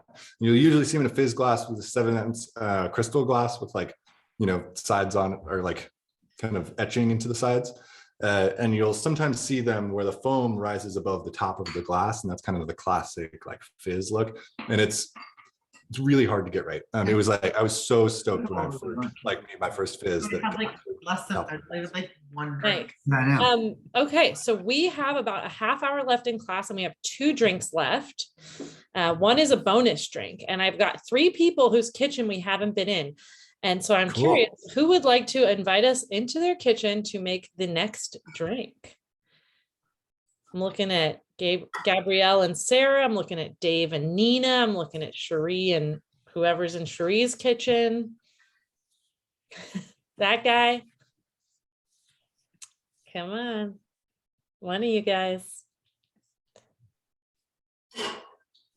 Okay. All right. There we go. My mess is your mess. Yeah. And this is I my love it. husband, Ian. Hi, Ian. Hello. I guess we could move. We could move the thing to show our giant mess over here. I don't know if it'll show much. Awesome. Yeah, there we are. Yeah, that looks great. Cool. So this drink, and you've got some gin over there, right? Working on that Petruccio. Yeah, and I don't know if I can tilt my glass to show my Oh, beautiful. bitter stripe, but it's mostly Oh, just yeah. I guess that didn't work very well. It's really hard to show the top of a drink. It is. Especially after drinking too. Yeah, that's true. I'll move this back a little bit. Cool. And in this one, I'm going to go ahead and use some aquafaba just because, mix it up. And to prove that it can be done, right? So in this case, I'm going to use 3/4 ounce, but you can use an egg white as well. Wait, which one are we doing now? We'll do the Petruccio. Oh, that's the one that we just did. We didn't do Oh, the killer. so maybe we'll switch it up and do the Okay. whiskey. Does that matter? No, it's Sure. fine. Yeah. Does anybody else want to make the Petruccio? Gabrielle and Sarah, can we come hang out with you guys? You making it? It's really good. Yeah, we're going to Gabrielle and Sarah's house. Killer. All right. Hello. Hi. Wow. Okay. Don't look at my messy kitchen. That's great. No judgment. No judgment. Okay. We've all been drinking. Beautiful. So are you using an aquafaba or an egg white? An egg white. Cool. So I'll let you go ahead and get that egg added because that is the trickiest part. So did you see him do it before? Or you can just figure it out? Okay. I can demo again if you'd like. I think she got it. Cool. Through the fingers. Through the Yep. fingers. I'm a Yeah, baker. the main bit is She's you a baker. She got this. Yeah, you do this all day then. Okay. And then can you just throw it in there? Oh. Hey, can you say something about the use of egg white? I've always been really intimidated about even ordering a drink with egg white. I mostly personally, I don't really like a lot of frothy things, but can you say something about just the safety of it? Like what makes egg white okay in a drink. Does that Yeah. make sense? I mean, so the main thing I will say about sort of in terms of what I know about the safety aspect of it is my understanding is that salmonella does not come from the egg white itself and the rawness of it. And it's more that before cooking it, it's very common that the egg white would touch the shell. And then the shell itself is where you would end up with an issue, right? Where you would have, and by not cooking the egg white, you do have a possibility of transmitting some bacteria over there. So my best advice would be, you know, if you're concerned about it, to wash the eggs. But I will also say I've never had even a mild amount of sickness, and I love this type of drink. And on the upside of it, there's a mouthfeel that you get from kind of breaking down the proteins of the egg, which is what you're doing. You're turning the sort of like proteins into these curls. That's where all this foam comes from, and all this sturdiness comes from. Right. Similar to like a souffle or something, or you know, something along those lines. And the mouthfeel of it is really, really delightful. And so if you're like me, it's worth the risk, you know, and I think that's probably the best way to think about it. And if you're not, then aquafaba is incredible. Like, we don't actually even know how it works yet. And you can make it using any legume. All the chickpeas are the most common. Just pour it straight off of the chickpea can. So any canned chickpea, you can just pour right out of there and use that as a substitute for the egg and get the same amount of firmness, get a very similar kind of mouthfeel with it. And you don't have to worry about the sort of, you know, risk aspect. So as I mentioned earlier, I haven't had 100% success using it with really high proof drinks, but for gin drinks, I mean, I go to aquafaba just because it adds less flavor too. I mean, there's a lot of good reasons to use it. Mm-hmm. Yeah, I'm not okay with it. I wanted to use the egg specifically rather than the aquafaba just to get to know it, because I never order it. I don't know. But it's super intimidating. Yeah, interesting. So that's interesting that you talked about the mouthfeel, because that's something I never would have considered. It's a big part of alcohol as well, because you have to remember, like, alcohol is lighter than water. So it's, you know, we can imagine that like all libations would have like a similar feel in your mouth, but that's just not true. You can have these higher proof drinks, or even some liqueurs or spirits have things added to them. Like a chartreuse, for instance, is really syrupy, even though it's the same proof as a bourbon.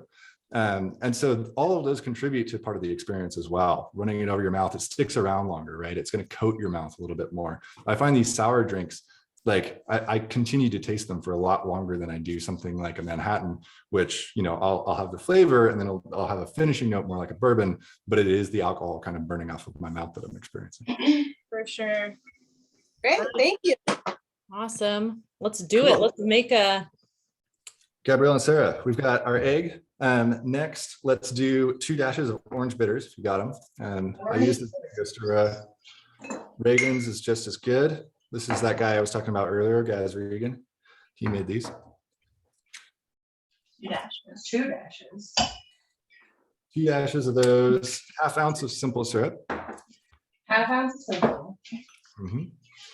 You'll also notice when I'm choosing between 2 ingredients that are of equal volume, or sometimes when I have a really sticky ingredient, I'll add it first because it'll coat the jigger and you won't get all of it in there. So I'll prefer, even though we're doing 1/2 ounce of Campari and 1/2 ounce of simple, the simple is a little bit more viscous. And so I'll stick it in there so that when I'm getting it out of the jigger, when I put the Campari in there, it's also going to take some of that sugar off of there. And ideally, I'll also use some fruit juice and we'll really rinse it out and make sure that we have all our recipes right. So 1/2 ounce of Campari is next. Absolutely. Was the aquafaba? I wonder, if you canned your own chickpeas, would it be the same thing? Yes, and you don't even have to can. You can just let them sit overnight. Okay. You just let the legumes like sit in the water, and somehow they like if you go to aquafaba.org, I think. They have, like, seriously, like there's these geeks and they're super obsessed with it, and it tells you everything there is to know, which isn't that much. We don't really understand why it works, which is wild. And they'll tell you how to make it too, but it's very easy.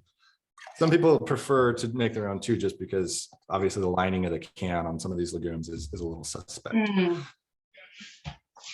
Cool. So 3/4 ounces lemon. So we got the Campari? Yes. Cool. So 3/4 ounces lemon is next. So that one, yeah, it was. Yeah. Before.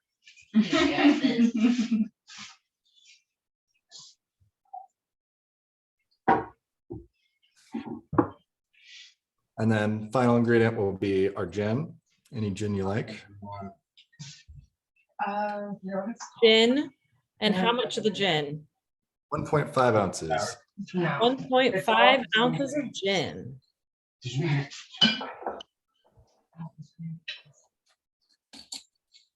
This one sounds really good.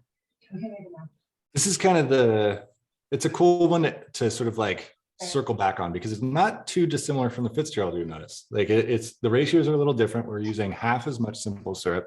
We're using, a half ounce of Campari, which is totally absent from the Fitzgerald. But otherwise, it's pretty much the same thing. We've swapped out our Angostura bitters for some orange bitters, made some other minor changes, but it's going to be kind of similar to the Fitzgerald. But I think what you'll notice is that it has a lot more fruity flavor because of the Campari, and it has a crazy, crazy different mouthfeel because of the egg white. So you've got everything in there. Before you put any ice in there, just close it up and give it a really long, dry shake. This is where we're going to break down all those. Long dry shake.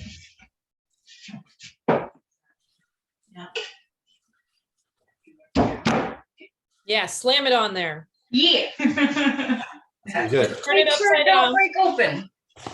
Yeah. Turn it upside down. The shaker. Yeah, you got it. There you go. Yeah. That way if it starts splashing, it'll splash up or at you, but it won't go on the floor or somebody else. Got it. God forbid the floor. Yeah, you're shaking still. You're really shaking. You gotta get this egg white protein to curl. No. Yeah.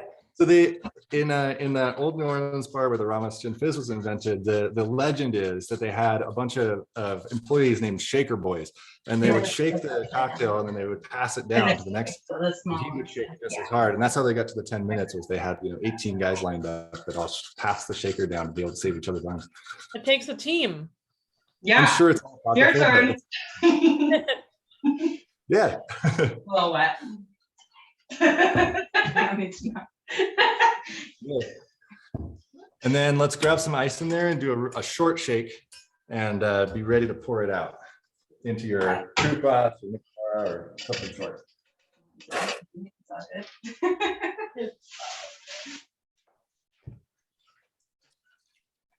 little bit of this or I think the ice has to go over it, but a short shake, like a quick shake, and then 5-second shake.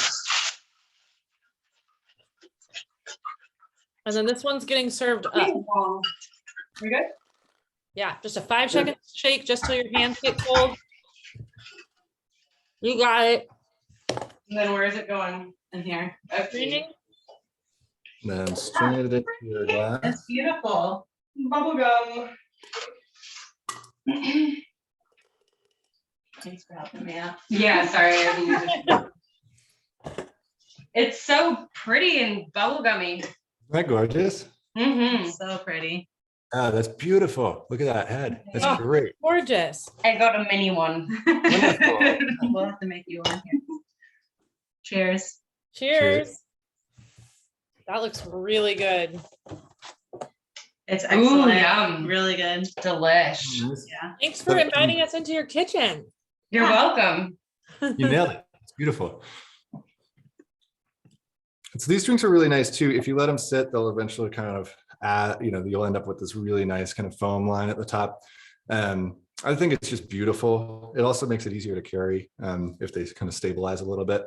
They start out with, as I mentioned earlier, the difference between shaking and stirring, huge amount of bubbles. This is what we're trying to do here, as opposed to like a martini where we really want it to be clear, or Manhattan where that's the aesthetic nature. Here, this is doing both a mouthfeel thing, but it's also giving us this really cool gradient of kind of the more darker colors on the bottom, lighter colors on top, and then eventually stabilizing into this really sort of beautiful thing. The other thing that I really like about cocktails that have this foam on them is you can kind of get crazy with bitters. I'm going to see if I can get an angle on here to show you. Let's try that. One of my favorite garnishes is dropping just a few little droplets on top. And I'll do this on like mostly on sours. And then if you take a little cocktail toothpick or something of that size, you can swipe right through it, create these beautiful little hearts. Oh, now I definitely, if you guys do this at home, please take a picture of it. This So is very cute. cute. Very nice little Valentine's Day touch right there. Yeah, this is a pink cocktail. It's for Valentine's Day. Love it. Well, I think we only have one cocktail left to make, and it's the bonus cocktail, and we're about at 750. So who here is going for the bonus? You should make the bonus one. Sarah? Looks like we got 2 or 3 takers on the bonus. Oh, four takers on the bonus. Some people are done. They're done for the day. They have had enough to drink. But we've got a couple people here who are ready to do the millionaire.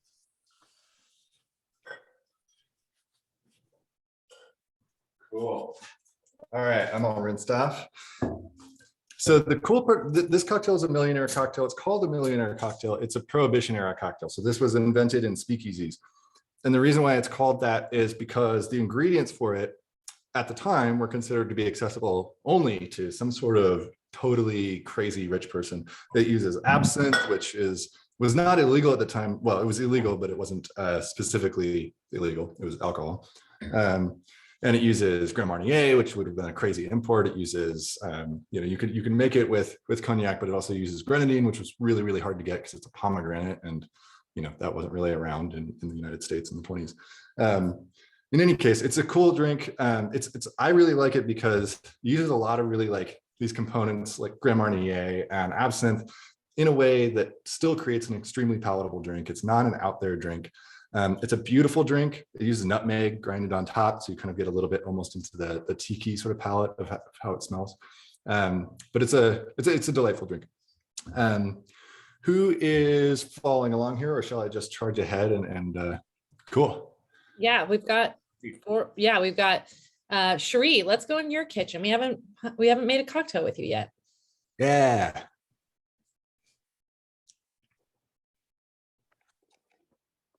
I'll put you back over here then, so you can Perfect. see what we're working with. Sort of, I guess. I don't know. Yeah. Looks great. It's late in the evening.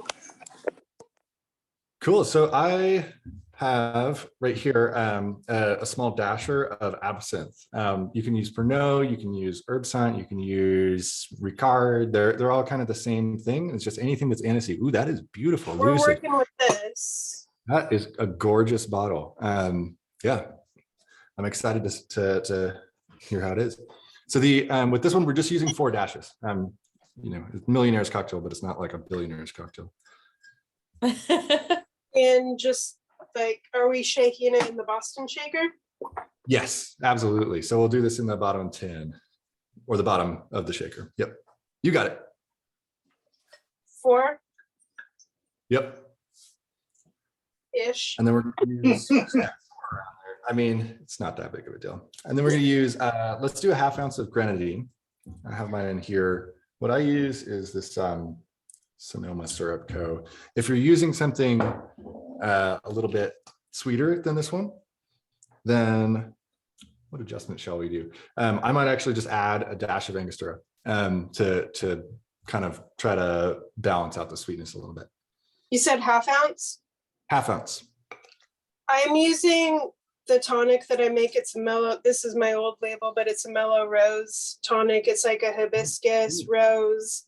That's perfect. Made with honey and vinegar. So we'll see what it does. I think that's going to be great. I mean, what I'm going for here is like a grenadine to me should taste a little bit. I mean, it's derived from pomegranate, but often it's made with like clove and allspice and all of these other kind of like spices. And so a really spiced grenadine is ideally kind of what's going to match what was available at the time in the 20s. And usually when I'm making a recipe from this era, I'm trying to get stuff that's more similar to it. So for instance, if you're making a gin recipe from the 20s, you'd be better off using a Genever, because back then all gins were sweet and they were barrel aged. And so you'll find a lot of these drinks don't really scale super well using modern liquor. Anyway, the grenadine back then would have been really spiced. So anything that sort of has, I mean, I think rose would be really cool. So I'm maybe excited to hear. 1 dash of Angostura would kind of Sure. balance that out. Yeah, I think so. Yeah. What happens? Yeah, exactly. I mean, we can't really screw this one up. It's the Grand Marnier and the rye will kind of balance a lot of it out. Let's do a half ounce of lemon. Kim and Liz want to know why the absinthe isn't green. Oh yeah, absinthe. I mean, I don't actually know why absinthe is green. I'll turn that one around. I think absinthe is so Pernod adds coloring, and they are far and away the most available absinthe in the United States because it's not actually absinthe, it's absinthe, but it's an anise flavored liquor. And it was available when absinthe was illegal in the United States, which was most of our lives. It was illegal. It was only recently became legal. And so the absinthe that you can get now from like St. George is not as green. It has like a tiny bit of greenness to it, but it's just from the botanicals, but it's not colored. I don't know if that answered the question. Yeah, that was good. What does it have to do with when you add the water or That makes it cloudy. that's the cloudy part? Okay, sorry. No worries. I'm moving on to 3/4 of an ounce of Grand Marnier, which is just cognac and orange liqueur. So if you don't have Grand Marnier at home, you could probably try to make it yourself. I wouldn't. Grand Marnier is cheaper than cognac and orange liqueur.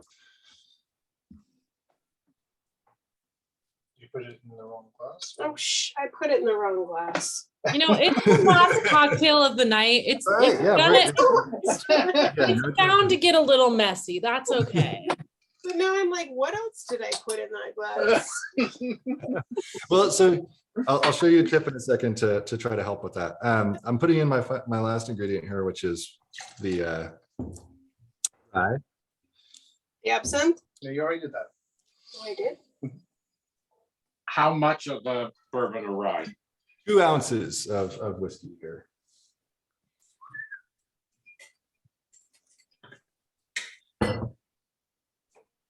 Went through. Well, we didn't start out with. No, I know. I was like, did we start out with? And so you'll see bartenders do this a lot, but you take a straw and you can dip it in your drink, put your finger on the top, and shake it out, and try it. It's a really nice way to be able to taste your drink without having to stick your finger or put your lips on somebody else's drink, and make sure that you got all the ingredients in there. Because bartenders get drunk too. And often when you see people tasting those, it's because they were distracted or they're having a conversation with a customer and they're like, did I add the lemon juice? Like, well, and then they try it and they're like, yeah, it tastes good, right? Tastes the way it's supposed to taste. So I would recommend doing that. If you're ever unsure about if you nailed the spec or not, just give it a taste. And worst case scenario, you don't even remember what's missing, fix it. You know, add some bitterness, add some sourness, add some sweetness to be able to get it back into the palate you like. Cool. So we are still missing our egg white. I'm sorry, I did that in the wrong order. Told you we were going to do egg white first. So let's do the egg white in the other side of the tin, just so that in case we screw it up, we don't have to make that whole drink again and waste our millionaire cocktail. Yeah, squander our millions. And This is the worst case scenario to do it wrong on this one. It's okay. You know, it's the last drink of the night, so there's got to be some error. Totally. I did a little research here, and absinthe is indeed green because of the botanicals that are used to make it, which are traditionally going to be wormwood, anise, and fennel are going to be the main 3 herbs, and the green color comes from the herbs, which I find very hard to believe because it's like such a artificial looking green color most of the time. It depends on which absinthe you have. I'll grab some bottles in a second here and kind of show you the range. I agree with that. A lot of the times the botanicals give it a really dark green rather than or sometimes it's almost brown rather than this like vibrant green that some absinthe has. Yeah. So the millionaire, Craig doubts that the millionaire has egg white in it, Jesse. It does. It's possible that I did not put it on the recipe. That's the issue, is it's not in the recipe. Okay, I'm gonna fix that right now. Thanks. Okay. We'll get an egg white going. Oh my God. Sorry, yeah, that's why I missed it too in the thing too. I was reading my own incorrect recipe, but I know that it's in there. I've made it many times. It's an essential component because you're going to grate some nutmeg on top, and you want the nutmeg to kind of float on the top of that beautiful foam. It's a really striking kind of look. In the meantime, I'll do a little comparison of color. This is the St. George absinthe. You can see it's kind of a dark. It's got some greenness to it. This is Ricard, which is another product sold as an absinthe. And you can see it's kind of a similar, maybe a little greener. But what you're probably used to seeing is Pernod, which is this one. This is on the back of many fancy bars, mostly French ones. I think you need to shake. Oh, yeah. Absolutely insane, super green color. So I think this is probably more what the botanical's doing, and then this one is yellow 40. Oh, cool. That makes Pretty sense. too. That's the lucid. Yeah. Yeah, It's I like that. super It's kind of between the two. All right. Do we have all our ingredients? Also, Ren, Jesse's partner, works for a spice company and just let me know that part of what makes this a millionaire cocktail, nutmeg at this time was one of the most expensive cocktails in the world. True. because of the absinthe. I have some nutmeg from Ren's company. I don't think we can see it there, but Burlap and Barrel. Maybe Another up on that. sponsor of tonight's class. This is from St. George, Granada. Anyway, I'm adding my egg white, and we're going to do a dry shake here. So no ice. Just give it a nice little shake. Figure that one, so just like.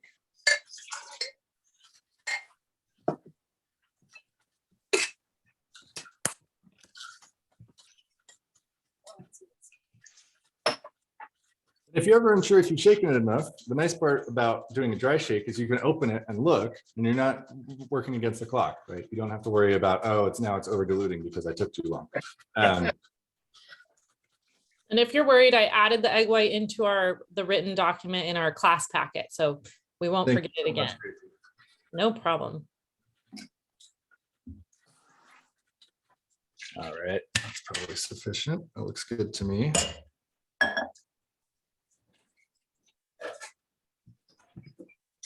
And then I usually, on this one, between shakes, I pour it back into the small side so that I can add my ice to the big side and then flip it over and kind of drop the ice directly on top.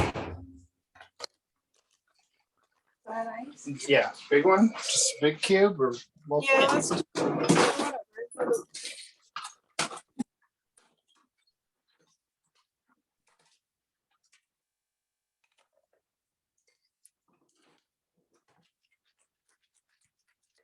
And then it's a quick shake once you get the ice in there, just 5 seconds until it gets cold.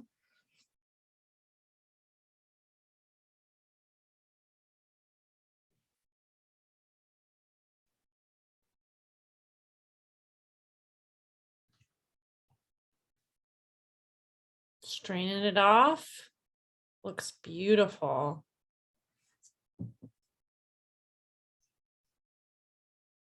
Jesse, I think you're muted. Oh, I am. There we go. Cool. And I have, okay, so I've grabbed my beautiful, that is gorgeous. And the last piece here, if you have one, I've got some nutmeg here. And I've got like a little microplane. And I'm just gonna give it a little nutmeg shaving. What I really like on these, if you really get crazy, you can stencil it, but just kind of give one side of it a nice little nutmeg. Beautiful. And Jesse, it's exactly 8 o'clock. Wow. You nailed it. That is surprising. I'd say more surprising than impressive. Cheers. Cheers, everyone. Thank you so much for joining us in cocktail class tonight. I hope you learned as much as I did. You're welcome to unmute, and if you have any final comments or questions. Unmuted. Okay, now I am. Interesting. Thank you. Well, very fun. Archie, come say hi to the class. Wow, this is great, Jesse. Amazing. Thank you. Hey, thanks, Greg. Yeah, it was awesome. Thank you. Absolutely. This was a total blast for me, I gotta say. I had a huge amount of fun. And hopefully this is helpful. And Oh, definitely, so. at minimum, you should be able to go to the bar and say, hey, I want a Negroni, and that's sweet. Awesome. Well, thank you all for coming to class, and cheers to you, Jesse. Thank you so much for taking so much time and sharing your expertise with us.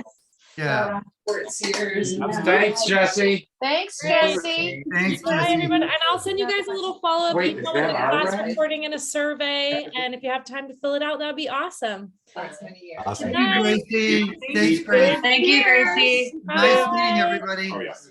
Thank you, Jesse. Cheers. Cheers.